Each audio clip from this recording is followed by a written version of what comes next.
Hi, Ashton. Our day got away from us and we didn't get to go over this.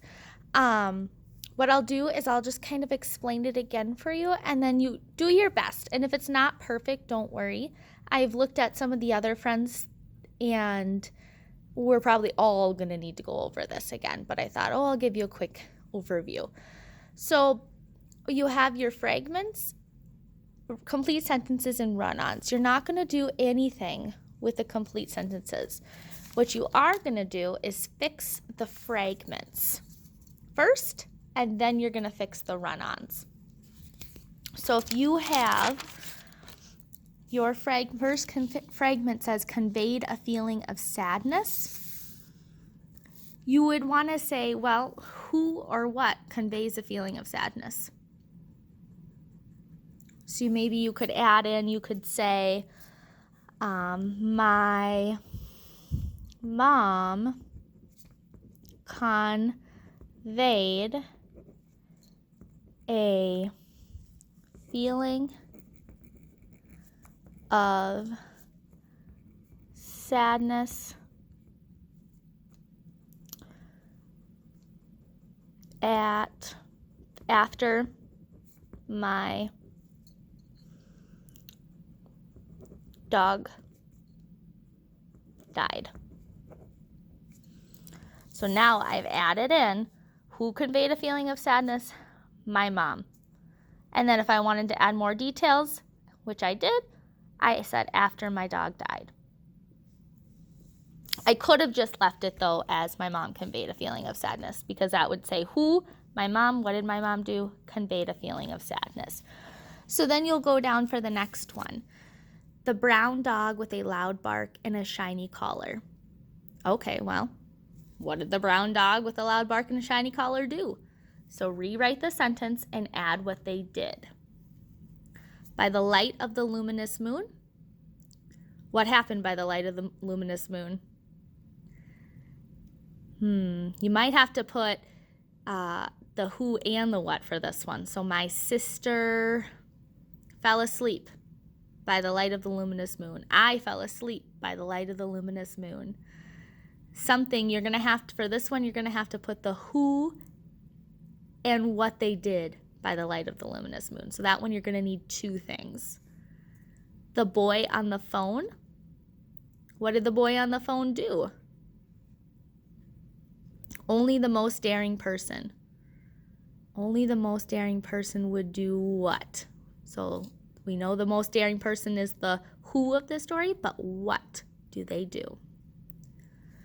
Skip the complete sentences. So now that you've rewritten all 5 of your sentences on that sheet, skip the complete ones, go over here to the run-ons. Now remember, for run-ons, there are 2 sentences that are smushed together to make one sentence. That's 2 run-on. We get out of breath when we're reading it, or there's too many verbs. So then we either make them 2 complete sentences. So I've got my 1, 2, 3, 4, 5. All of these. So then number 6 is now going to be my run-ons. Remember, you have your option for your fanboy where it's sentence, comma, then you insert a fanboy word here, and then you do your other sentence, and then you do your punctuation at the end.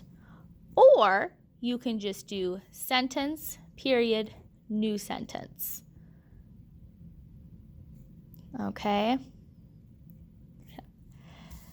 So let's look at our first one. She reacted strangely to the news that school was canceled. She seemed sad. Well, I naturally paused here, even though there's no comma here. So let's put our finger there and see. Is she reacted strangely to the news? The news was canceled. Is that one complete sentence?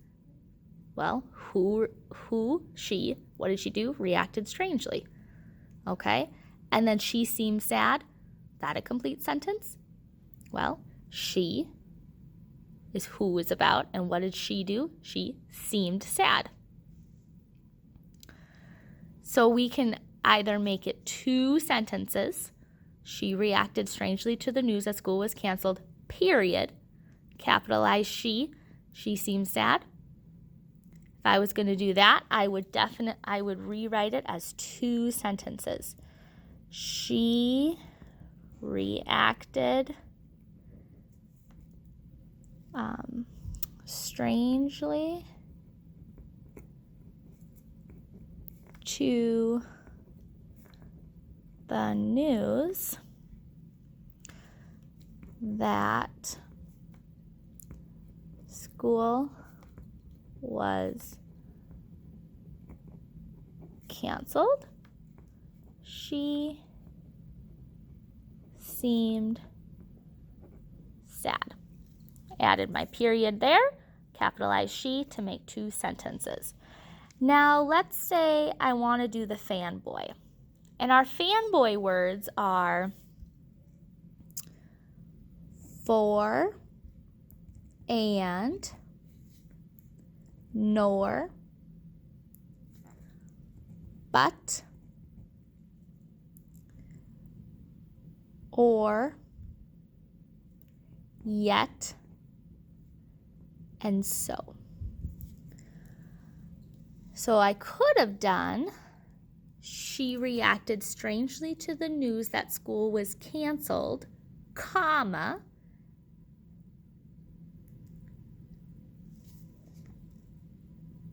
and she seems sad,